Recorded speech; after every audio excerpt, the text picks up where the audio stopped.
आज चाहिँ बिहान बिहानै मेलापात गर्नतिर लागियो। आजको भ्लग चाहिँ मेलापातसँगै सुरु भएको छ। हेर्न सक्नुहुन्छ यताको रमाइला दृश्यहरू।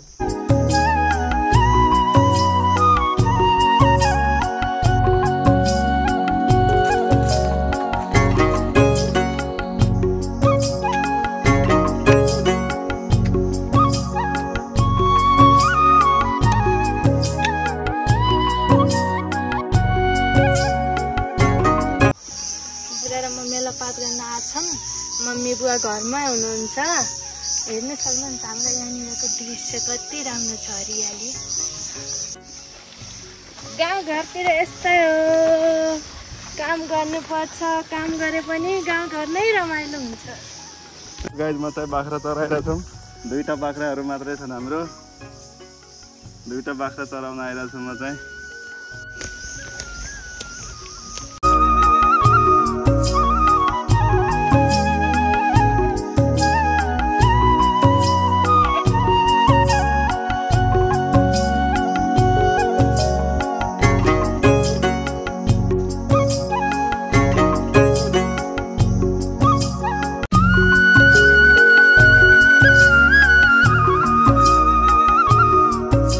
पाकेको रहेछ रुखमा, अब खानु पर्यो।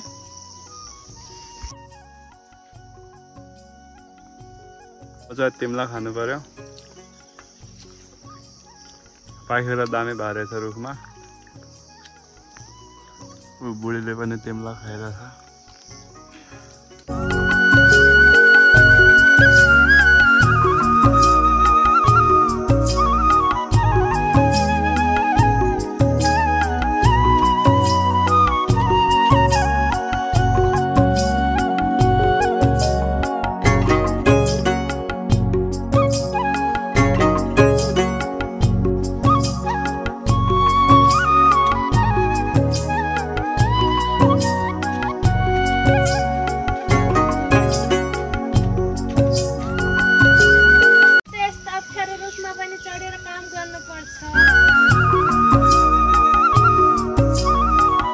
अब चाहिँ हामीहरू घर जान लाग्छौँ टक्क यहाँको काम सकाएर।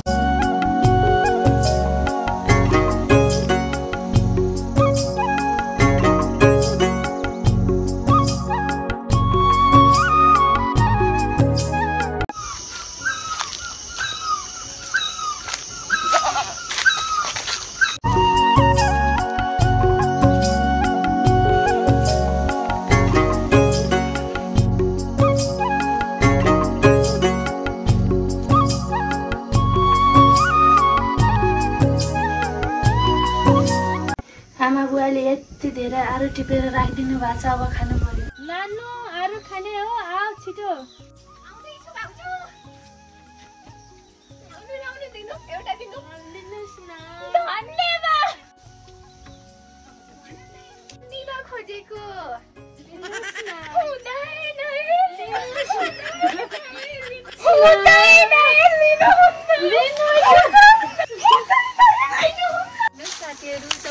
मैले गर्नुपर्छ। मम्मी चाहिँ मोबाइल हेरेर बसेको कुरा गर्दै नाति ल्याउन गए स्कुल। औ जानेवाला नरोक्नुस् न, म पनि छोरी लिन जान्छु।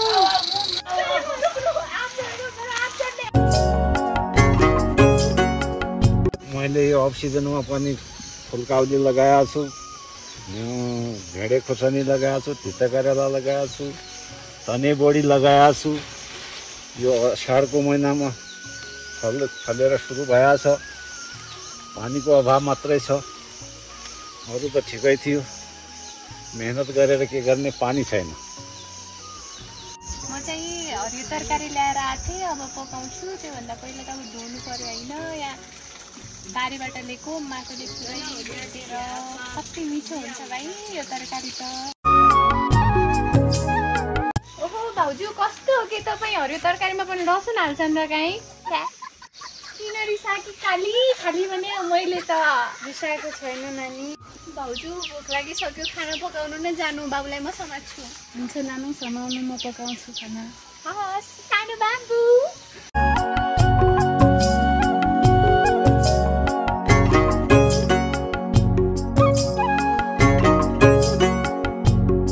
स्कुलमा जाँदैछु स्कुलबाट आएर गाडी चलाउँदैछु पानी परिसक्यो म पनि लुगा बोटल र तल जाँदैछु आउन बुढा खाना पकाउ न ल ल ल ल हुन्छ हुन्छ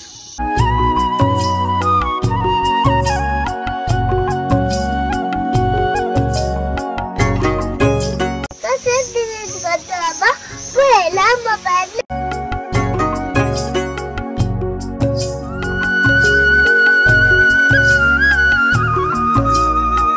मकै बारी दर्याम दर्याम मकै बारी